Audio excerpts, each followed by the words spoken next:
कल हम आप लोगों को समाजवाद के बारे में भी पढ़ाए थे, साम्यवाद के बारे में भी पढ़ाए थे, और साथ ही साथ यह भी बताए थे कि औद्योगिकरण के फलस्वरूप यानी कि जब मशीनरी युग आया तो किस तरीके से मजदूरों का शोषण होना शुरू हुआ। ये सब बताए थे ना बाबू।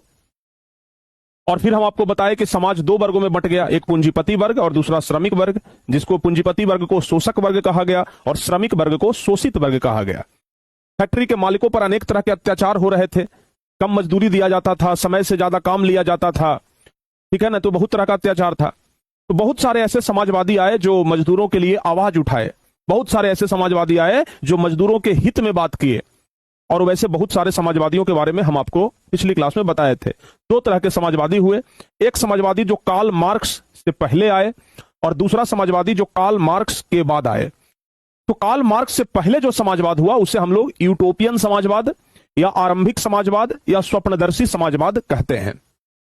और कार्ल मार्क्स से बाद जो समाजवाद आया, कार्ल मार्क्स के बाद जो समाजवाद आया, हम उसे वैज्ञानिक समाजवाद कहते हैं। प्यारे बच्चों, आप लोग ना दो तीन ऐसे समाजवाद का नाम बताइए जो यूटोपियन समाजवाद में आते हैं। कुछ ऐसे समाजवादी व्यक्ति का नाम बताइए, बताओ बाबू। दो तीन ऐसे समाजवादी व्यक्ति का नाम बताइए जो यूटोपियन समाजवादी में आते हैं, यानी कि कार्ल मार्क्स से पहले आए। तो ऐसे समाजवादी का नाम बताइए आप लोग, दो तीन ऐसे समाजवादी का नाम आप लोग फटाफट से बता दीजिए। बताओ बाबू जल्दी से, दो तीन ऐसे समाजवादी का नाम बताइए जो कार्ल मार्क्स से पहले आए, जल्दी से बताओ। कार्ल मार्क्स से पहले आए वैसे समाजवादी कौन थे? सबसे पहले समाजवादी थे सेंट साइमन, जिसके बारे में हम आप लोगों को बताए थे। सबसे पहले समाजवादी कौन थे बाबू? Saint Simon. दूसरे नंबर पे कौन थे? तो दूसरे नंबर पे थे लुई बला, फिर चार्ल्स फॉरियर, और फिर एक इंग्लैंड के समाजवादी आए जिनको कि इंग्लैंड में समाजवाद का जनक भी कहा जाता है, जिनका नाम क्या था? Robert Owen. बताए थे ना, तो रॉबर्ट ओवेन। तो यहां तक सब कुछ हम आप लोगों को बता दिए थे। आज प्यारे बच्चे हम लोगों को कार्ल मार्क्स के बारे में पढ़ना है, ठीक है ना। आज हम आप लोगों को कार्ल मार्क्स के बारे में पढ़ाएंगे, कार्ल मार्क्स के पूरे जीवनी आपको हम समझाएंगे अच्छे तरीके से, बस आप लोग समझने का प्रयास करिएगा, ठीक है। कार्ल मार्क्स के बारे में एक एक चीज हम आप लोगों को समझाएंगे। कार्ल मार्क्स का फोटो भी हम आप लोगों को पिछली क्लास में दिखाए थे कि भाई देख लीजिए, यही है कार्ल मार्क्स, ठीक है ना। ये कौन है? Karl Marx. और कार्ल मार्क्स के दोस्त थे जिनका नाम था फ्रेडरिक एंगल्स, वो ये है। मजदूरों के लिए ये दोनों मिल करके काम किए थे, ये बात आप लोग ध्यान रखिएगा। तो प्यारे बच्चों, सबसे पहले हम आप लोगों को कार्ल मार्क्स के पूरा जीवनी समझाते हैं, अच्छे तरीके से ध्यान से आप लोग समझने का प्रयास करिएगा। कार्ल मार्क्स का जन्म हुआ था, ध्यान रखना बाबू, 5 मई 1818 ईस्वी में। कार्ल मार्क्स का जन्म कब हुआ था? 5 मई 1818 को, याद रहेगा। ये कार्ल मार्क्स का जन्म कब हुआ? 5 मई 1818। और इनका जन्म हुआ था जर्मनी में। जर्मनी का राइन प्रांत था, और राइन प्रांत में एक जगह था, एक शहर का नाम था ट्रियर, ट्रियर नगर। तो 5 मई 1818 को कार्ल मार्क्स का जन्म हुआ जर्मनी में। कई बार परीक्षा में पूछा जाता है कार्ल मार्क्स का जन्म कब हुआ, कार्ल मार्क्स का जन्म कहां हुआ, पूछा जाता है। तो 5 मई 1818 को जन्म हुआ था, कहां में? तो जर्मनी में, जर्मनी के राइन प्रांत में, राइन प्रांत के ट्रियर नगर में कार्ल मार्क्स का जन्म हुआ था, ठीक है बाबू, एकदम ध्यान से समझिएगा। कार्ल मार्क्स के जो फादर थे, जो पिताजी थे, उनका नाम था हेनरिक मार्क्स। कार्ल मार्क्स के पिताजी कौन थे? हेनरिक मार्क्स, ध्यान रखिएगा। कार्ल मार्क्स के पिताजी हेनरिक मार्क्स, जो कि एक वकील थे, पेशे से क्या थे बाबू? एक वकील थे। तो कार्ल मार्क्स के पिताजी का नाम हेनरिक मार्क्स, जो पेशे से वकील थे, ध्यान रखिएगा। अगर हम धर्म की बात करें तो कार्ल मार्क्स का जन्म हुआ था यहूदी धर्म में। जैसे हिंदू एक धर्म है, मुस्लिम एक धर्म है, वैसे ही यहूदी एक धर्म है। तो यहूदी धर्म में कार्ल मार्क्स का जन्म हुआ था, लेकिन बाद में वह ईसाई धर्म को अपना लिए थे, यानी कि बाद में धर्म परिवर्तन कर लिए, यहूदी धर्म को छोड़ करके और ईसाई धर्म में चले गए। तो बाद में वो धर्म परिवर्तन कर लिए थे। कार्ल मार्क्स एक शिक्षित व्यक्ति थे, पढ़े लिखे व्यक्ति थे, और इस बात का अंदाजा आप लगा लीजिए कि वो इतने पढ़े लिखे थे कि वह बोन और बर्लिन विश्वविद्यालय में शिक्षा ग्रहण किए थे। दुनिया के सबसे बेस्ट तो नहीं कह सकते हैं, लेकिन हाँ, दुनिया के सबसे जो टॉप यूनिवर्सिटी है उसमें बोन और बर्लिन विश्वविद्यालय का नाम आता है, ठीक है ना। बोन विश्वविद्यालय, बर्लिन विश्वविद्यालय, बहुत दुनिया के नामी गामी जो यूनिवर्सिटी है उसमें बोन और बर्लिन का नाम आता है। तो समझिए कार्ल मार्क्स उस यूनिवर्सिटी के पढ़े हुए थे, तो इनका शिक्षा भी बहुत बढ़िया हुआ था, ठीक है ना। और यह मॉन्टेस्क्यू और हिगेल के विचारों से काफी प्रभावित थे। मॉन्टेस्क्यू और हिगेल ये दो बड़े दार्शनिक थे जो मजदूरों के हित में बात करते थे, तो उनसे ये बहुत प्रभावित थे। यानी कि कार्ल मार्क्स, हर एक व्यक्ति किसी न किसी से प्रभावित होता है, ठीक है ना। हर एक व्यक्ति का कोई एक आदमी ऐसा होता है जिसको देख करके वो उसके जैसा बनना चाहता है कि हम भी भाई उसके जैसा बने। आप लोग भी अपने जीवन में किसी न किसी व्यक्ति को आदर्श माने होंगे। बहुत सारे ऐसे लोग हैं, ठीक है ना, जैसे हम किसी और के जैसे बनना चाहते हैं, कोई है जो हमारे जैसा बनना चाहता है। तो हर एक आदमी किसी न किसी से प्रभावित होता है। वैसे ही जो कार्ल मार्क्स है वह मॉन्टेस्क्यू और हिगेल के विचारों से काफी ज्यादा प्रभावित थे। धीरे धीरे कार्ल मार्क्स बड़ा हुए प्यारे बच्चों, जब कार्ल मार्क्स बड़ा हुए तो 1843 ईस्वी में इनकी बचपन की एक दोस्त थी जिनका नाम था जेनी। ध्यान रखिएगा, जेनी बचपन की दोस्त थी, बचपन से एक दूसरे को जानते थे, पहचानते थे। तो 1843 ईस्वी में बचपन की दोस्त जेनी से क्या हो गया? विवाह हो गया। 1843 ईस्वी में बचपन की दोस्त जेनी के साथ इनका क्या हुआ? विवाह हुआ। लेकिन 1843 ईस्वी में विवाह हुआ और 1844 ईस्वी में इन्होंने घर छोड़ दिया। सोचिए, 1843 में इनका विवाह हुआ और 1844 में ये घर छोड़ दिए, और घर छोड़ करके कहां चले गए? तो फ्रांस की राजधानी जो पेरिस है वहां चले गए। और पेरिस में इनको मुलाकात हुआ फ्रेडरिक एंगल्स, जो इनके दोस्त थे उनसे। बताए ना, 1844 में कार्ल मार्क्स 1844 में अपना घर छोड़ दिया और पेरिस गए, जहां पर इनसे मुलाकात हुआ, फ्रेडरिक एंगल से इनका मुलाकात हुआ। और जब फ्रेडरिक एंगल से इनका मुलाकात हुआ तो दोनों एक दूसरे से काफी प्रभावित हुए और दोनों विचार किए कि अब हमें मजदूरों के लिए कुछ काम करना चाहिए, मजदूरों के लिए कुछ बेहतर काम करना चाहिए, कुछ उपाय करना चाहिए ताकि मजदूरों का स्थिति सुधरे। और 4 साल तक वो लगभग एक साथ मिलकर के काम करते रहे। और 4 साल के बाद 1844 में दोनों मिले थे और 4 साल के बाद 1848 ईस्वी में इन्होंने साम्यवादी घोषणा पत्र निकाला।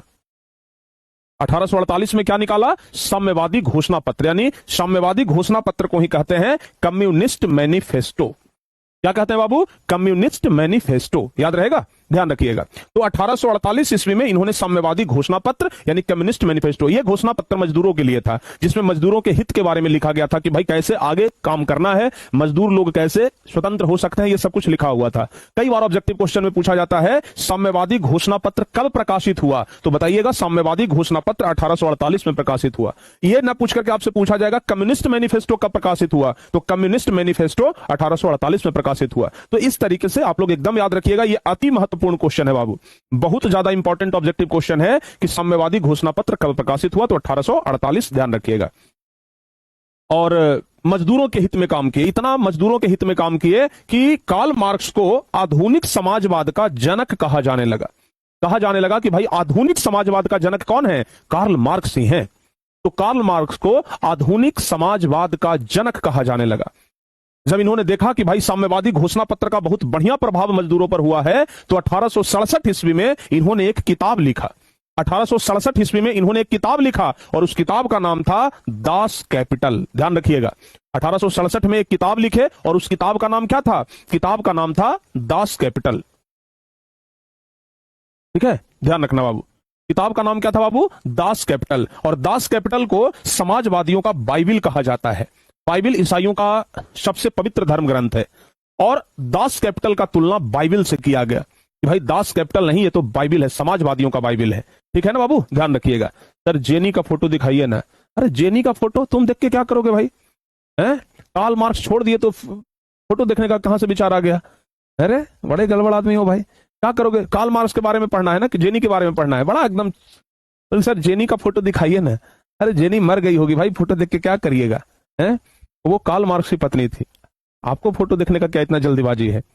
चलो बताओ जल्दी से। हैं, देखो बाबू, जो जो बात हम लिखे हैं हर एक लाइन से एक ऑब्जेक्टिव क्वेश्चन बनता है, इस बात को ध्यान रखिएगा। हम अभी जितना लाइन यहां पर लिखे हैं हर एक लाइन से एक ऑब्जेक्टिव क्वेश्चन बनता है। ठीक है ना? आपसे पूछा जाएगा दास कैपिटल कब प्रकाशित हुआ, तो बताइएगा 1867 में। साम्यवादी घोषणा पत्र कब निकला? 1848 में। कम्युनिस्ट मैनिफेस्टो, भाई उसी को कहते हैं, साम्यवादी घोषणा पत्र को ही, तो उसको 1848। आपसे पूछा जाएगा समाजवादियों का बाइबिल किसे कहा जाता है, तो बताइएगा दास कैपिटल को ही समाजवादियों का बाइबिल कहा जाता है। ठीक है ना? दास कैपिटल को ही समाजवादियों का बाइबिल कहा जाता है, ध्यान रखिएगा। और 14 मार्च 1883 में 65 वर्ष की आयु में कार्ल मार्क्स का लंदन में निधन हो गया। ठीक है ना? तो कार्ल मार्क्स का मृत्यु कब हुआ? 1883, यानी कि 14 मार्च 1883। जिस समय उनकी आयु कितना था? 65 वर्ष था। लंदन में, लंदन इंग्लैंड में है, और वहीं पर लंदन में ही उन्हें एक कब्रिस्तान में दफना दिया गया और उस कब्रिस्तान का नाम था हाईगेट कब्रिस्तान। क्या नाम था बाबू? हाईगेट कब्रिस्तान। उस कब्रिस्तान का नाम क्या था? हाईगेट कब्रिस्तान। ध्यान रखिएगा। तो कुल मिलाकर के कार्ल मार्क्स के बारे में इतना बात तो आप लोगों को जरूर याद रखना है, इसमें से आपको पीछे नहीं हटना है बाबू। कार्ल मार्क्स के बारे में इतना बात याद रखना, हम बार बार कह रहे हैं, हर एक लाइन से एक ऑब्जेक्टिव क्वेश्चन बनेगा। जन्म कब हुआ था, उनके पिताजी का क्या नाम था, वो किस धर्म के थे, उनका शिक्षा किस विश्वविद्यालय में हुआ था, कार्ल मार्क्स किसके विचारों से प्रभावित थे, सारे क्वेश्चन का जवाब दे सकते हैं। उनका विवाह कब हुआ था, और कार्ल मार्क्स ने अपना घर कब छोड़ दिया था, साम्यवादी घोषणा पत्र कब प्रकाशित हुआ और किनके द्वारा प्रकाशित हुआ। साम्यवादी घोषणा पत्र को ही कम्युनिस्ट मैनिफेस्टो कहते हैं। समाजवाद, ये आधुनिक समाजवाद का जनक किन्हें कहा जाता है, ठीक है। दास कैपिटल किनके द्वारा लिखा गया, कब प्रकाशित हुआ, समाजवादियों का बाइबल किसे कहा जाता है, और कार्ल मार्क्स का निधन कब हुआ। इतना ऑब्जेक्टिव क्वेश्चन सिर्फ एक स्लाइड से आपका बनेगा, ठीक है बाबू। इतना ऑब्जेक्टिव क्वेश्चन एक स्लाइड से बनेगा। बताओ यहां तक सारे बच्चों का कॉन्सेप्ट क्लियर है? याद कर लोगे बाबू इतना, ये समझ लो कि इतना सारा ऑब्जेक्टिव क्वेश्चन है। 1 2 3 4 5 6 7 8 9 10 11 12 लगभग 15 ऑब्जेक्टिव क्वेश्चन बनेगा इसमें से। बताओ, और एकदम इस बात को गारंटी ले लो, सिर्फ अकेले इस स्लाइड से कम 2-3 क्वेश्चन आपके परीक्षा में, हिस्ट्री के एग्जाम में रहेगा। तो बताइए जल्दी से, क्या यहां तक सारे बच्चों का कॉन्सेप्ट क्लियर है? यहां इसमें तो कुछ कॉन्सेप्ट क्लियर होने वाला बातें नहीं है, ये तो कोई समझने का चीज नहीं है, ये कार्ल मार्क्स के बारे में याद करने का चीज है। कार्ल मार्क्स का जीवनी है, तो इसको आप लोगों को याद करना पड़ेगा। इसमें समझने वाला कोई बातें नहीं है, इसमें सब बात याद करने वाला है। तो प्यारे बच्चों बताओ, यहां तक याद हो जाएगा? याद हो जाएगा? याद कर लीजिएगा। यही है दास कैपिटल। देखिए, कार्ल मार्क्स के द्वारा लिखा गया है दास कैपिटल। ये किताब है बाबू, कार्ल मार्क्स के द्वारा लिखा गया है, ठीक है ना। तो दास कैपिटल कार्ल मार्क्स के द्वारा ही लिखा गया है। समझ में आ गया बाबू? चलो बहुत बढ़िया। अच्छा, कार्ल मार्क्स अपने जीवन में कुल 5 गो सिद्धांत दिए थे, ध्यान रखना।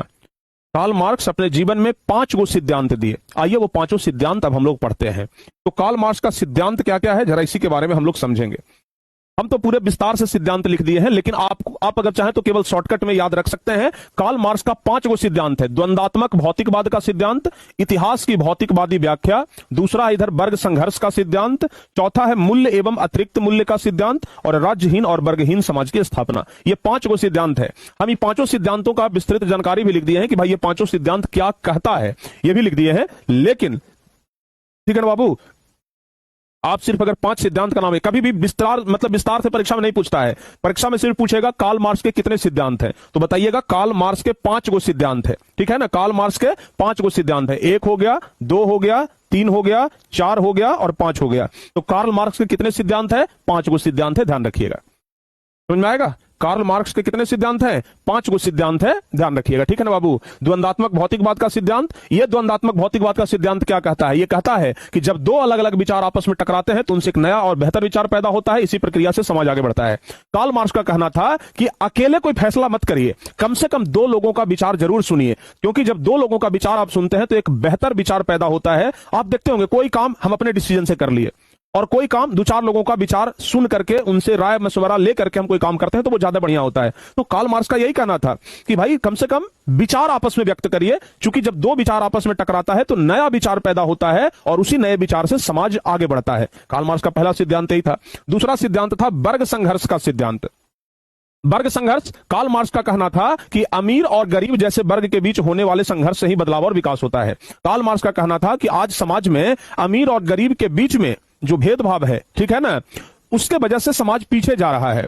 तो अमीर और गरीब वर्ग के बीच में जो संघर्ष हो रहा है प्यारे बच्चों, ताकि समाज को बराबर किया जाए, उसी से विकास होगा, उसी से समाज बदलेगा, ठीक है ना। दूसरा ये था। तीसरा था इतिहास की भौतिकवादी व्याख्या, यानी कार्ल मार्क्स का मानना था कि इतिहास की घटनाएं लोगों की आर्थिक स्थिति, काम धंधे और उत्पादन के साधनों से प्रभावित होती है। कार्ल मार्क्स का ऐसा मानना था कि इतिहास में जो घटना घट गया है वो घटना आगे ना घटे, इसके लिए आप अच्छे काम धंधे कर रहे हैं, उत्पादन के साधन पर ध्यान दे रहे हैं, आर्थिक स्थिति पर ध्यान रहे हैं, तो इतिहास की घटनाओं को नियंत्रित किया जा सकता है, इतिहास की घटनाओं को प्रभावित किया जा सकता है। चौथा था मूल्य और अतिरिक्त मूल्य का सिद्धांत, यानी कि कार्ल मार्क्स का कहना था कि किसी वस्तु का असली मूल्य मजदूर के श्रम से बनता है, लेकिन मजदूर को उनके श्रम का पूरा मूल्य नहीं मिलता, बचा हुआ लाभ पूंजीपति रख लेता है।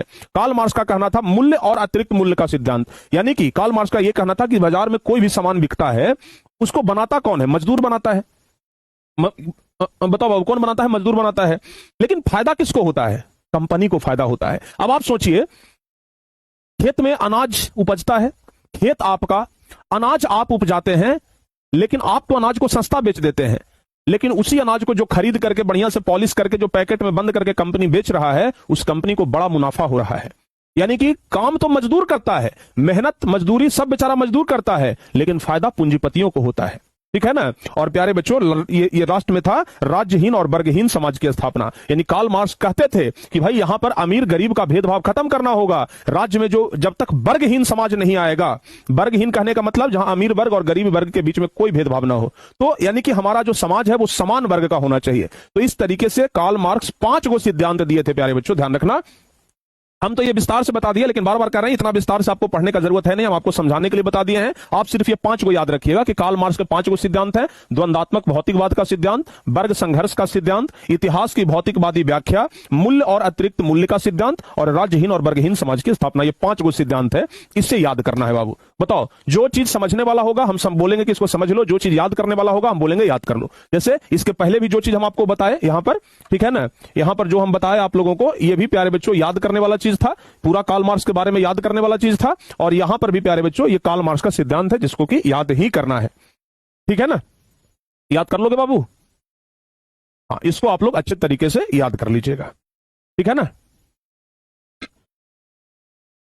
हाँ, 2025 में यानी कि जस्ट पिछले वर्ष प्यारे बच्चों एक क्वेश्चन भी यहां से आया था। क्वेश्चन ये था कि ऐतिहासिक भौतिकवाद क्या है। क्वेश्चन ये था कि ऐतिहासिक भौतिकवाद क्या है। ये देखिए ना, 2025 में ये क्वेश्चन पूछा गया था कि ऐतिहासिक भौतिकवाद क्या है। तो लिखेंगे ऐतिहासिक भौतिकवाद का मतलब है कि किसी देश या समाज का इतिहास उसकी आर्थिक स्थिति और रोजगार व्यवस्था से बनता है। ऐतिहासिक भौतिकवाद का क्या मतलब है? ऐतिहासिक भौतिकवाद का मतलब है कि किसी भी देश या समाज का जो इतिहास है वह उसकी आर्थिक स्थिति और रोजगार व्यवस्था से बनता है। यानी कि कोई भी समाज तभी आगे विकास करता है जब उसका आर्थिक स्थिति बढ़िया हो, जब रोजगार सब लोगों को मिले, रोजगार व्यवस्था बढ़िया हो, तो समाज बढ़िया होता है। ऐतिहासिक भौतिकवाद यही कहता है कि किसी भी देश या समाज का इतिहास उसकी आर्थिक स्थिति और रोजगार व्यवस्था से बनता है। कार्ल मार्क्स के अनुसार, कार्ल मार्क्स भी कहते थे कि लोग जिस तरीके से कमाते हैं, उत्पादन करते हैं और अपना जीवन चलाते हैं, उसी के आधार पर समाज में बदलाव आता है। कार्ल मार्क्स का भी कहना था कि हम जैसे कमाएंगे, समाज में जितने लोग हैं वो जैसे कमाएंगे, उत्पादन करेंगे, जैसे अपना जीवन चलाएंगे, तो ही समाज का बदलाव होगा। अगर हम बढ़िया से जीवन चलाएंगे तो समाज बढ़िया से चलेगा, हम अपना जीवन खराब से चलाएंगे तो समाज खराब से चलेगा। इसलिए इतिहास की बड़ी घटनाओं के पीछे मुख्य कारण आर्थिक परिस्थितियां होती है। आर्थिक परिस्थिति बढ़िया है तो इतिहास भी हमारा बढ़िया लिखा जाएगा, आर्थिक परिस्थिति खराब है तो इतिहास भी हमारा खराब होगा। तो ऐतिहासिक भौतिकवाद का सिद्धांत यही कहता है बाबू कि देश या समाज का इतिहास उसकी आर्थिक स्थिति और रोजगार व्यवस्था पर निर्भर करता है, ठीक है ना, ध्यान रखिएगा। कौशलेन कुमार बोल रहे हैं सर केमिस्ट्री का नोट्स। केमिस्ट्री का नोट्स में क्या दिक्कत है, एक बार हम देख लेंगे अगर ऐसा कुछ होगा तो। चलो बाबू, यहां तक सारे बच्चे समझ गए? जल्दी से बताओ बाबू, फटाफट से बताइए। देखिए एक चीज और समझिएगा, इतिहास को ये कार्ल मार्क्स ने इतिहास को 5 भागों में बांटा था, ठीक है ना। आप ऐसे समझिएगा कि कार्ल मार्क्स ने इतिहास को 5 भागों में बांटा। आप यहां से लिख भी सकते हैं बाबू कि कार्ल मार्क्स ने, कौशलेन कुमार बोल रहे हैं सर केमिस्ट्री का नोट्स। केमिस्ट्री का नोट्स में क्या दिक्कत है, एक बार हम देख लेंगे अगर ऐसा कुछ होगा तो। चलो बाबू, यहां तक सारे बच्चे समझ गए? जल्दी से बताओ बाबू, फटाफट से बताइए। देखिए एक चीज और समझिएगा, इतिहास को ये कार्ल मार्क्स ने इतिहास को 5 भागों में बांटा था, ठीक है ना। आप ऐसे समझिएगा कि कार्ल मार्क्स ने इतिहास को 5 भागों में बांटा। आप यहां से लिख भी सकते हैं बाबू कि कार्ल मार्क्स ने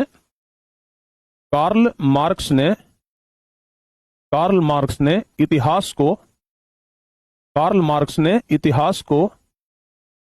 5 भागों में बांटा।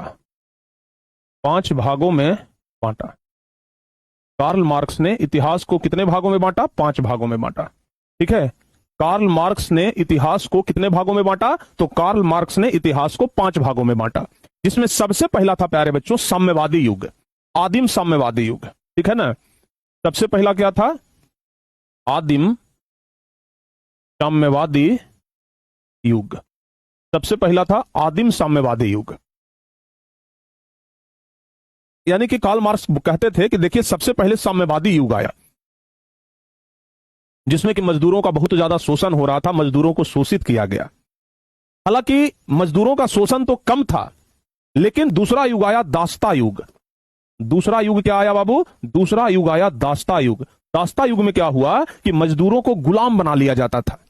मजदूरों को मजदूरी पर नहीं रखा जाता था, मजदूरों को गुलाम बना लिया जाता था कि भाई तू हमारे यहां गुलामी करो। ठीक है ना, जब तक हम कह रहे हैं तब तक तुमको हमारे के यहाँ ही काम करना पड़ेगा। तो दास्ता युग आया, उसी को हम क्या कहेंगे, गुलामी युग भी कहते हैं, दास्ता युग भी कहते हैं। तीसरा हुआ प्यारे बच्चों सामंती युग, तीसरा हुआ सामंती युग। ठीक है ना, ये कार्ल मार्क्स अपने अनुसार से युग को बांटे थे। ठीक है ना, ऐसा नहीं कि ये कोई इतिहासकार के द्वारा बांटा गया, ये कार्ल मार्क्स ने इतिहास को 5 भागों में बांटा था। आदिम साम्यवादी युग, दास्ता युग और एक हुआ समंती युग। समंती युग क्या है प्यारे बच्चों, ध्यान रखना, जिसमें समंतवाद होता था। पहला चैप्टर भी याद करिए, हम उसमें समंतवाद आप लोगों को पढ़ाए थे कि जमीन किसान का होता था, लेकिन उस पर अधिकार किसका होता था, सामंतों का होता था। सामंत कौन होता था, राजा का खास आदमी होता था। तो तीसरा युग आया समंती युग। चौथा युग आया प्यारे बच्चों पूंजीवादी युग। ध्यान रखिएगा, ये चौथा युग क्या आया, चौथा युग आया पूंजीवादी, चौथा युग आया पूंजीवादी युग। ठीक है ना, चौथा युग आया पूंजीवादी युग, जिसमें कि लोग पूंजीपति बन गए और ये गरीब वर्गों का, मजदूरों का शोषण करना शुरू किए। लेकिन फिर समाज के कुछ लोग जब जागृत हुए तो समाजवादी युग भी आया। ठीक है ना, समाजवादी युग भी आया। प्यारे बच्चों, जब द्वितीय विश्व युद्ध हुआ था ना, तो उसी समय, उससे पहले ही पूरा विश्व जो है वो दो 3 भागों में बट गया था, पूंजीपति और समाजवादी। जैसे अमेरिका पूंजीवादी देश है, तो युग भी बदल गया, पूंजीवादी युग और समाजवादी युग। ठीक है ना, तो प्यारे बच्चों ये 5 तरीके का युग आया। लेकिन कार्ल मार्क्स का यह कहना था कि ये 5 तरीके का युग तो आ चुका है। कार्ल मार्क्स बोले कि एक छठा युग भी आएगा, और वो युग होगा प्यारे बच्चों वर्ग विहीन युग। वर्ग विहीन युग, छठा युग भी आएगा जो क्या होगा, वर्ग विहीन युग होगा। और इस युग को लेकर के कौन लेकर के आएंगे, तो मजदूर लेकर के आएंगे। इस युग को मजदूर लेकर आएंगे। ठीक है ना, मजदूर लेकर आएंगे। ये जो बाबू छठा युग आएगा, इसको लेकर के कौन आएंगे, तो इसको मजदूर लेकर के आएंगे। तो कार्ल मार्क्स ने इतिहास को 5 भागों में बांटा और कहा कि पहला युग है आदिम साम्यवादी युग, दूसरा है दास्ता युग, तीसरा सामंती युग, चौथा पूंजीवादी युग, 5वां समाजवादी युग। और कार्ल मार्क्स ने कहा कि एक छठा युग भी आएगा जो कि वर्ग विहीन युग होगा, यानी कि समाज में अमीर वर्ग और गरीब वर्ग खत्म हो जाएगा। और इस युग को कौन लेकर के आएंगे, तो मजदूर वर्ग के लोग लेकर के आएंगे। समझ में आया बाबू, समझ में आ रहा है जी? हाँ, यानी कि आप ऐसे समझिए, कार्ल मार्क्स का मुख्य उद्देश्य था, कार्ल मार्क्स का मुख्य उद्देश्य था, कार्ल मार्क्स का मुख्य उद्देश्य था वर्ग विहीन समाज की स्थापना करना। कार्ल मार्क्स का मुख्य उद्देश्य था वर्ग विहीन समाज की स्थापना करना। आप ये एकदम याद रखिएगा। ठीक है ना, हम लिख भी सकते हैं कि कार्ल मार्क्स का मुख्य उद्देश्य, लिख भी सकते हैं कि कार्ल मार्क्स का मुख्य उद्देश्य, कार्ल मार्क्स का मुख्य उद्देश्य वर्ग विहीन समाज की स्थापना करना था। वर्ग विहीन समाज की स्थापना करना था। ठीक है ना, ध्यान रखिएगा। यानी कार्ल मार्क्स चाहते थे कि समाज में अमीर और गरीब वर्ग के बीच में जो भेदभाव है, क्योंकि अमीर और गरीब वर्ग के बीच में भेदभाव के कारण ही मजदूरों का शोषण हो रहा था। एक बात हमेशा ध्यान में रखिएगा कि कार्ल मार्क्स सिर्फ और सिर्फ मजदूरों के लिए काम करते थे। कार्ल मार्क्स का एक ही लक्ष्य था कि मजदूरों का शोषण हम बंद करवा दें। ठीक है ना, तो कार्ल मार्क्स इसके लिए चाह रहे थे कि समाज में वर्ग विहीन क्रांति आ जाए, यानी कि समाज में जो वर्ग का भेदभाव है, यानी कि अमीर वर्ग और गरीब वर्ग के बीच में जो भेदभाव है, यह भेदभाव समाप्त हो जाए। यह भेदभाव क्या हो जाए, समाप्त हो जाए। और वो किसी भी प्रकार से भेदभाव नहीं ये चाहते थे, और समाज में बुराइयों को खत्म करना चाहते थे। ये जो भेदभाव वाला जो बुराई था उसको खत्म करना चाहते थे। उनका कहना था कि भाई समाज में हर संप्रदाय के लोग रहते हैं, किसी के साथ भेदभाव नहीं होना चाहिए। तो मुख्य रूप से कार्ल मार्क्स का यही आदर्श था, कार्ल मार्क्स यही चाहते थे प्यारे बच्चों। ठीक है ना, तो यहां से एक सवाल भी बनता है, यहां से एक सवाल भी बनता है, जरा ध्यान से सुनना आप लोग। देख लो बाबू, पूछा जाता है कि कार्ल मार्क्स के आदर्श को लिखें। क्वेश्चन आता है कि कार्ल मार्क्स के आदर्श को लिखें, कि कार्ल मार्क्स का क्या आदर्श था प्यारे बच्चों। ठीक है ना, कार्ल मार्क्स का क्या आदर्श था। तो एक बच्चे कह रहे हैं कि सर आपके पास 2026 वाला क्वेश्चन पेपर है। बहुत 2026 वाला क्वेश्चन पेपर तो आपको क्वेश्चन बैंक में मार्केट में मिल जाएगा। क्वेश्चन बैंक खरीद लीजिएगा, उसमें 2026, 2025, 2024 सबका क्वेश्चन पेपर मिल जाएगा। ठीक है ना, सब कुछ बाजार में मिलता है। हालांकि ज्यादा उन सबके चक्कर में न रहिए, हम ब्रह्मास्त्र बुक निकाल रहे हैं ना, सबका बाप है वो। ठीक है ना, सब किताब एक तरफ, ब्रह्मास्त्र एक तरफ। ठीक है ना, चल जाएगा ना, तो एक बार दिक्कत नहीं होगा। ठीक है बाबुआ, ध्यान रखना। चलो, तो परीक्षा में सवाल आएगा कि कार्ल मार्क्स के आदर्श को लिखें। भाई कार्ल मार्क्स क्या चाहते थे, तो लिख देंगे हम कि कार्ल मार्क्स का मुख्य उद्देश्य एक वर्गहीन समाज की स्थापना करना तथा समाज में फैले हुए बुराइयों को हटाना था। उनका कहना था कि समाज में हर संप्रदाय के लोग रहते हैं, उनके साथ किसी भी प्रकार का भेदभाव नहीं किया जाना चाहिए। कार्ल मार्क्स चाहते थे कि समाज में किसी के साथ कोई भेदभाव न हो। तो ये क्वेश्चन का आंसर लिखा जाएगा। कितना तो प्यारा सा आंसर है बाबू।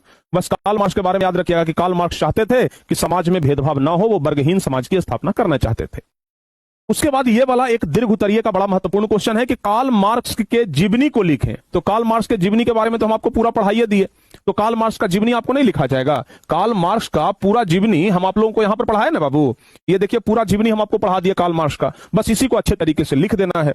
तो कार्ल मार्क्स का जीवनी तो आप लोग बहुत बढ़िया से लिख सकते हैं कि कार्ल मार्क्स का जन्म हुआ 5 मई 1818 ईस्वी को जर्मनी के राइन प्रांत में और ट्रियर नगर में एक यहूदी परिवार में जन्म हुआ था। इनके पिता का नाम हेनरिक मार्क्स था, जो पेशे से वकील थे। इन्होंने 1824 ईस्वी में आगे चल करके ईसाई धर्म को अपनाया। उसके बाद इनकी प्रारंभिक शिक्षा बोन और बर्लिन विश्वविद्यालय में 1836 ईस्वी में हुआ। यह बचपन से ही मेधावी छात्र थे। इन्होंने अर्थशास्त्र का गहन अध्ययन किया था। 1843 ईस्वी में बचपन के मित्र जेनी के साथ इनका विवाह हुआ और 1844 ईस्वी में फ्रेडरिक एंगल्स से मुलाकात हुई और इनके विचार से प्रभावित हुए और गरीबों की समस्या पर विचार किए। कार्ल मार्क्स ने नारा लगाया कि दुनिया के मजदूरों एक हो जाओ। कल बताए थे ना कि कार्ल मार्क्स का ही नारा था कि दुनिया के मजदूरों एक हो जाओ, तुम्हारे पास बेड़ियों और जंजीरों के अलावा खोने के लिए कुछ बचा नहीं है। साथ ही पूंजीवाद का विरोध भी किया, जो कि पूंजीवादी लोग गरीबों को जम करके शोषण कर रहे थे। इनकी प्रसिद्ध रचना दास कैपिटल है, जो 1867 ईस्वी में प्रकाशित हुआ था। इसे समाजवादियों का बाइबिल भी कहा जाता है। और कार्ल मार्क्स का मौत यानी निधन 1883 में कहां में हुआ? लंदन में हुआ और इनको हाईगेट कब्रिस्तान में दफनाया गया। तो प्यारे बच्चों, क्या ये क्वेश्चन आपसे नहीं लिखा जाएगा? हम पहले बताए हैं कि कार्ल मार्क्स के बारे में पूरा याद कर लीजिएगा, मामला समझ जाएगा। बताओ बाबू, हो जाएगा? कार्ल मार्क्स के बारे में सब कुछ आप लोग याद कर लेंगे ना? जल्दी से बताइए, क्या कार्ल मार्क्स के बारे में याद हो जाएगा आप लोगों को? बताओ बाबू, कार्ल मार्क्स के बारे में क्या आप लोगों को याद हो जाएगा? यस, यहां तक कॉन्सेप्ट क्लियर है बाबू? तो एक बार डबल सी आप लोग लिख दीजिए जल्दी से, ठीक है ना?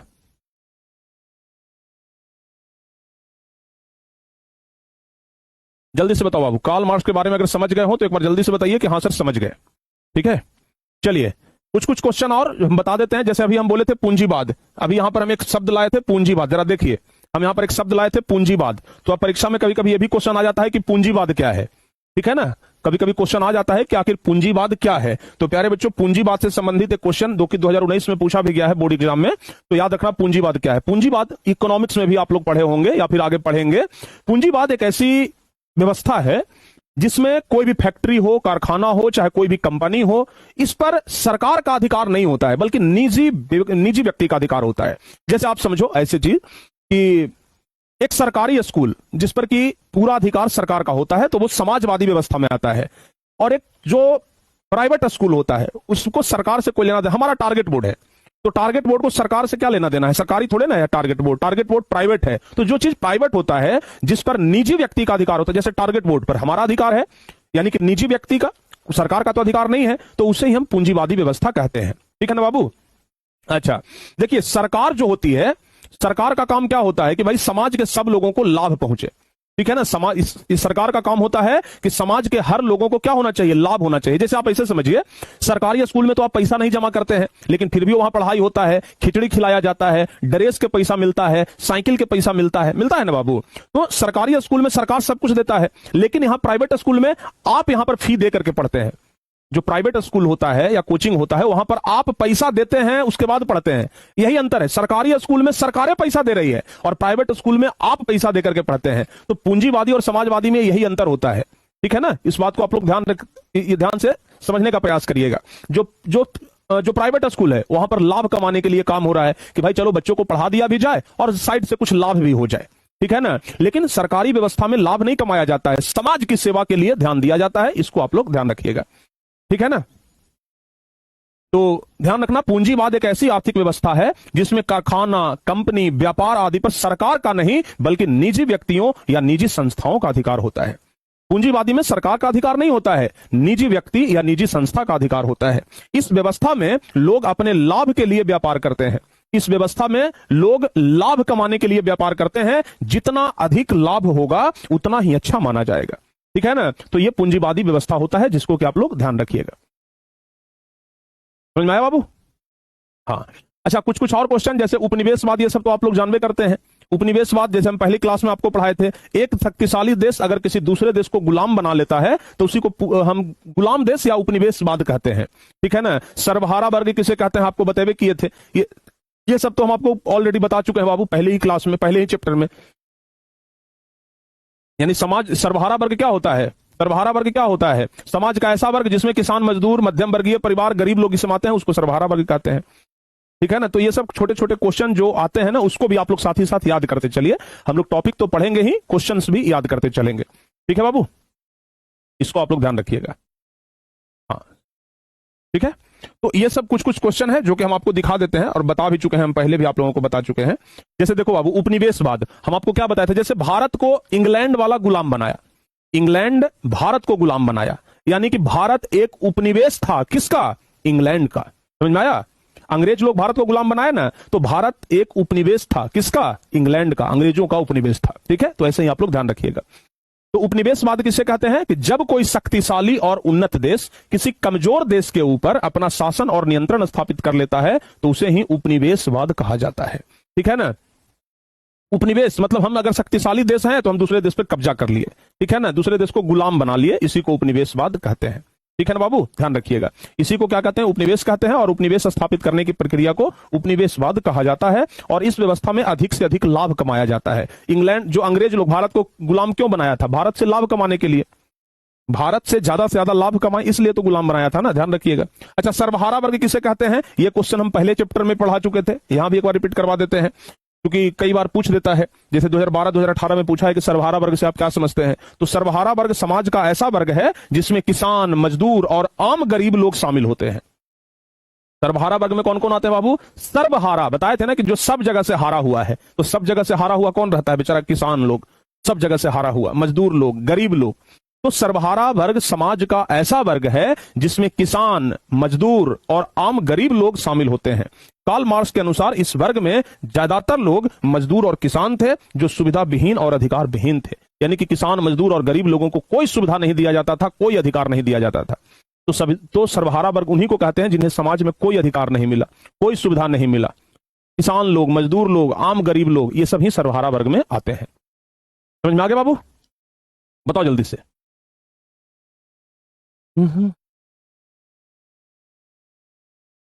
हाँ, तो अब आते हैं फिर से कार्ल मार्क्स के ऊपर।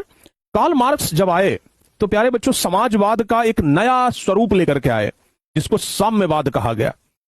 और जब समाजवाद में यह कहा जाता था कि भाई सब कुछ पर सबका अधिकार होगा, लेकिन जब कार्ल मार्क्स आए तो बोले कि हम समाज में से अमीरी और गरीबी का जो भेद है उसी को हटा देंगे। काम ये बोले कि भाई हम अमीर और गरीब का जो भेद है ना, हम उसी भेद को समाप्त कर देंगे। समझ में आया बाबू, यानी कार्ल मार्क्स बोले कि हम अमीर और गरीब का भेदभाव नहीं रहने देंगे अब, और इसलिए साम्यवाद लेकर के आए थे।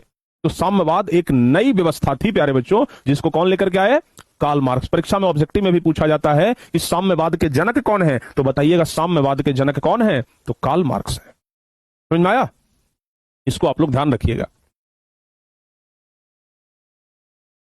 ठीक है ना बाबू। हाँ चलिए, अच्छा कार्ल मार्क्स इतना ही नहीं, कार्ल मार्क्स और भी बहुत सारे काम किए। जैसे बहुत सारे मजदूरों के लिए मीटिंग हुए प्यारे बच्चों, जिसको कि अंतरराष्ट्रीय संघ कहा गया। कार्ल मार्क्स हमेशा मजदूरों के लिए काम करते रहे, और मजदूरों के लिए ही काम करते करते, मजदूरों के लिए ही, मजदूरों को एकजुट करने के लिए, मजदूरों को अधिकार मिले इसके लिए, मजदूरों का आंदोलन जो है वो मजबूत हो इसके लिए एक मीटिंग हुआ था लंदन में, ठीक है ना। लंदन में एक मीटिंग हुआ, एक नहीं बल्कि 2-3 मीटिंग हुआ था। तो सबसे पहला मीटिंग जो हुआ उसको कहा गया प्रथम अंतरराष्ट्रीय संघ, जिसको फर्स्ट इंटरनेशनल कहा जाता है। तो सबसे पहली बार जब यह मीटिंग हुआ अंतरराष्ट्रीय संघ, यानी कि जब अंतरराष्ट्रीय मीटिंग हुआ तो यह 1864 ईस्वी में हुआ। कहां में, लंदन में हुआ प्यारे बच्चों। इसका नाम था, इसका पूरा नाम अंतरराष्ट्रीय श्रमिक संघ था, यानी कि नाम है अंतरराष्ट्रीय संघ लेकिन पूरा नाम है अंतरराष्ट्रीय श्रमिक संघ, यानी कि मजदूरों के लिए एक मीटिंग हुआ था। इस बात को ध्यान रखिएगा। इस मीटिंग में, यानी कि इस संगठन का उद्देश्य था, एक संगठन बनाया गया था, इसका उद्देश्य था कि विभिन्न देशों के जो मजदूर हैं वो एकजुट हो जाएं, उनके अधिकारों की रक्षा हो और श्रमिक आंदोलन को मजबूत बनाया जाए। कार्ल मार्क्स ने इसके कार्य में महत्वपूर्ण भूमिका निभाई। यानी कि प्रथम इंटरनेशनल कब हुआ था, यहां से 2 ऑब्जेक्टिव क्वेश्चन पूछा जाएगा। प्रथम इंटरनेशनल कब हुआ और कहां हुआ। तो अगर आपसे पूछा जाए कि प्रथम इंटरनेशनल कब हुआ तो 1864 में, और प्रथम इंटरनेशनल कहां हुआ तो बताइएगा लंदन में, ठीक है ना।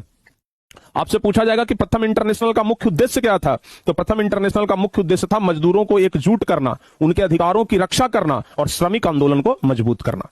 ठीक है ना, ध्यान रखिएगा। अच्छा, इतना ही नहीं बाबू, फिर से एक ये अंतरराष्ट्रीय संघ हुआ, ये मतलब अंतरराष्ट्रीय श्रमिक संगठन, क्या बोल रहे, अंतरराष्ट्रीय श्रमिक संगठन का तो गठन हुए किया कब, 1864 में। लेकिन प्यारे बच्चों, फिर से प्रथम अंतरराष्ट्रीय संघ जो हुआ 1864 ईस्वी में, और द्वितीय अंतरराष्ट्रीय संघ हुआ था 1889 में। ठीक है ना, तो प्रथम अंतरराष्ट्रीय संघ में कार्ल मार्क्स जो थे वो क्या बोले, प्रथम अंतरराष्ट्रीय संघ में कार्ल मार्क्स क्या बोले, कार्ल मार्क्स ने कहा कि श्रमिक वर्ग अपनी मुक्ति स्वयं अपने प्रयत्नों द्वारा ही कर सकते हैं। इस संगठन में कार्ल मार्क्स ने कहा कि जब तक मजदूर खुद से प्रयास नहीं करेंगे तब तक उनको मुक्ति नहीं मिलेगा। मजदूरों को खुद से प्रयास करना पड़ेगा। श्रमिक वर्ग अपनी मुक्ति स्वयं अपने प्रयासों से ही कर सकते हैं। तो पहला बात तो ये बोले, जो कि बहुत बढ़िया बात था मजदूरों के लिए, कि भाई जो मजदूर लोग हैं अगर वो स्वतंत्रता चाहते हैं, मुक्ति चाहते हैं पूंजीवादी लोगों से, तो इसके लिए आपको खुद प्रयास करना पड़ेगा। और क्या बोले, श्रमिकों का अंतिम लक्ष्य पूंजीवाद का विनाश होना चाहिए। श्रमिकों का अंतिम लक्ष्य क्या होना चाहिए, पूंजीवाद का विनाश, क्योंकि जब से पूंजीवाद आया है तब से मजदूरों का शोषण हो रहा है। तो श्रमिकों का लक्ष्य होना चाहिए कि हम पूंजीवाद का विनाश करें, पूंजीवाद को रोकें। और इसी प्रथम अंतरराष्ट्रीय संघ में, प्रथम जो अंतरराष्ट्रीय श्रमिक संघ हुआ, इसमें कार्ल मार्क्स ने एक नारा दिया कि अधिकार के बिना कर्तव्य नहीं और कर्तव्य के बिना अधिकार नहीं। कार्ल मार्क्स ने ही यह नारा दिया था। आपसे पूछा जाएगा कि प्रथम अंतरराष्ट्रीय संघ में कार्ल मार्क्स का नारा क्या था, या फिर पूछा जाएगा अधिकार के बिना कर्तव्य नहीं और कर्तव्य के बिना अधिकार नहीं, यह नारा किसका है, तो बताइएगा कार्ल मार्क्स का। क्या बताइएगा बाबू, कार्ल मार्क्स का नारा है कि अधिकार के बिना कर्तव्य नहीं और कर्तव्य के बिना अधिकार नहीं, ध्यान रखिएगा। तो मजदूरों के लिए पहला बार यह मीटिंग हुआ था अंतरराष्ट्रीय स्तर पर, जिसको प्रथम अंतरराष्ट्रीय संघ कहा गया, और यह हुआ था लंदन में 1964 ईस्वी में। लेकिन फिर से दूसरा एक बार और अंतरराष्ट्रीय संघ हुआ, ठीक है ना, दूसरा अंतरराष्ट्रीय संघ यह हुआ था प्यारे बच्चों कहां में, तो फ्रांस की राजधानी जो पेरिस है वहां पर। ठीक है ना, कहां में हुआ था, तो पेरिस में हुआ था, 1889 ईस्वी में हुआ था, 1889 में हुआ था। और इस अंतरराष्ट्रीय संघ में 20 देशों के लगभग 400 प्रतिनिधियों ने भाग लिया, और इस अंतरराष्ट्रीय संघ में यह निर्णय लिया गया कि भाई मजदूरों के लिए साल का एक स्पेशल दिन होना चाहिए, और वो दिन डिसाइड किया गया 1 मई का, और 1 मई को मजदूर दिवस का शुरुआत द्वितीय अंतरराष्ट्रीय संघ से ही हुआ। आज तक हम लोग मजदूर दिवस मनाते हैं ना 1 मई को। 1 मई को क्या होता है बाबू, मजदूर दिवस मनाते हैं कि नहीं मनाते हैं? अच्छा, यहां पर 1964 लिखा गया है, 1864 कर लीजिएगा इसको, ठीक है ना, 1864 कर लीजिएगा बाबू, ठीक है, 1864 कर लीजिएगा, 1964 नहीं, ठीक है ना। तो ध्यान रखना बाबू, द्वितीय अंतरराष्ट्रीय संघ जो हुआ, जो द्वितीय इंटरनेशनल हुआ, यहीं से मजदूर दिवस मनाया जाने लगा, और यह मजदूर दिवस आज भी मनाया जाता है। और पहली बार, चूंकि यहां पर तो निर्णय लिया गया 1 मई 1889 को, तो सबसे पहली बार जो मजदूर दिवस मनाया गया ये इसके 1 साल के बाद, यानी कि 1 मई 1889 को तो ये लागू ही हुआ, अगला वर्ष यानी 1890 को, तो 1 मई 1890 को सबसे पहली बार अंतरराष्ट्रीय मजदूर दिवस मनाया गया। ठीक है ना, अंतरराष्ट्रीय मजदूर दिवस कब मनाया गया, 1 मई 1890 को। और धीरे धीरे धीरे धीरे करके पूरे विश्व में प्यारे बच्चों ये दिखना शुरू हो गया कि किस तरीके से मजदूर अब जागृत हो रहे हैं। ठीक है ना, तो पहला अंतरराष्ट्रीय मजदूर दिवस कब मनाया गया, 1 मई 1890 को पहली बार मजदूर दिवस मनाया गया, और धीरे धीरे पूरा विश्व कार्ल मार्क्स के विचारों से प्रभावित होते गया, और सब लोग अब मुक्ति के लिए स्वतंत्र होने लगे। दुनिया के सब देश में हाहाकार मचा, दुनिया के सब देश के मजदूर जागृत हो गए, जाग गए कि अब हमें भी स्वतंत्रता चाहिए।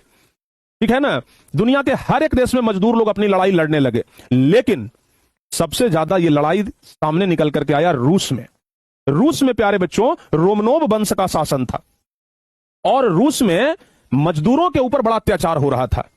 तो जब कार्ल मार्क्स को लोगों ने देखा कि भैया कार्ल मार्क्स तो एकदम तहलका मचाए हुए हैं, तो कार्ल मार्क्स से प्रभावित होकर के जो रूस के मजदूर थे वो क्या हो गए, अपने राजा के खिलाफ आंदोलन छेड़ दिए। तो अब प्यारे बच्चों यहां से ही रूसी क्रांति का जन्म हुआ। अब यहीं से क्या हुआ, रूसी क्रांति का जन्म हुआ, यहीं से रूसी क्रांति निकल करके आया। रूस में मजदूरों के द्वारा आंदोलन शुरू कर दिया गया, क्योंकि भाई अब कार्ल मार्क्स से सब लोग मोटिवेट हो गए थे। कार्ल मार्क्स से सब लोग कह सकते हैं कि कार्ल मार्क्स को सब लोग आदर्श मानने लग गए थे, कार्ल मार्क्स से सब लोग प्रभावित हुए थे, इसलिए लोग कार्ल मार्क्स को अपना आदर्श मान रहे थे। ठीक है ना, तो यहां पर क्या हुआ, अब रूसी क्रांति यहीं से शुरू हो जाता है। तो प्यारे बच्चों अगली क्लास में अब हम आप लोगों को रूसी क्रांति के बारे में ही पढ़ाएंगे। ठीक है बाबू, अगली क्लास में अब हम आप लोगों को रूसी क्रांति पढ़ाएंगे, उसके लिए तैयार रहिएगा। तो आज यही तक रहने देते हैं। अभी तक कार्ल मार्क्स जो है वो मजदूरों के लिए काम कर रहे थे, तो हम आप लोगों को कार्ल मार्क्स के बारे में पूरा बता दिए, समझा दिए। बताओ बाबू, कार्ल मार्क्स के बारे में पूरा समझ में आया हो तो एक बार जल्दी से सभी बच्चे लिख दीजिए कि हां सर समझ गए। कार्ल मार्क्स मजदूरों के लिए क्या क्या किया आप लोग देख लिए ना। ये जो आज हम लोग मजदूर दिवस मनाते हैं प्यारे बच्चों, ये भी कार्ल मार्क्स का ही देन है। प्रत्येक 1 मई को मजदूर दिवस मनाया जाता है, ये भी कार्ल मार्क्स का ही देन है। समझिएगा, कार्ल मार्क्स का ही देन है कि हम लोग मजदूर दिवस मनाते हैं। समझ में आया? समझ में आया ना बाबू? जरा ध्यान रखिएगा। हालांकि जब द्वितीय अंतरराष्ट्रीय संघ हुआ था तो आप लोगों को याद होगा कि उस समय तक तो कार्ल मार्क्स बचे नहीं थे। उस समय तो कार्ल मार्क्स बेचारे मर गए थे, 1883 में उनका मृत्यु हो गया है ना। तो कार्ल मार्क्स का मृत्यु तो हो गया 1883 ईस्वी में, लेकिन फिर भी चूंकि प्रथम अंतरराष्ट्रीय संघ में वो थे, प्रथम इंटरनेशनल जो 1864 में हुआ इसमें वो थे, तो द्वितीय अंतरराष्ट्रीय संघ हुआ 1889 में। हालांकि इससे पहले कार्ल मार्क्स गुजर गए थे, लेकिन कार्ल मार्क्स का ही देन है कि मजदूरों के लिए इतना बड़ा प्रयास हुआ और 1 मई को मजदूर दिवस मनाया गया। ठीक है बाबू? तो इस तरीके से कार्ल मार्क्स ने मजदूरों के लिए बहुत काम किया। कार्ल मार्क्स ने मजदूरों के लिए दिन रात एक कर दिया, बहुत प्रयास किए। तो कार्ल मार्क्स के बारे में आज हम लोग पढ़ लिए। अब प्यारे बच्चों, हम आप लोगों को अगली क्लास में बताएंगे कि किस तरीके से मजदूर लोग अब रूस में क्रांति करते हैं। मजदूर लोग रूस में अब क्रांति करते हैं, तो कैसे क्रांति किए ये हम आप लोगों को अब अगली क्लास में पढ़ाएंगे। तो अगली क्लास में आप लोग पढ़ने के लिए तैयार रहिएगा कि रूस में क्रांति मजदूर मिल करके कैसे किए। ठीक है ना?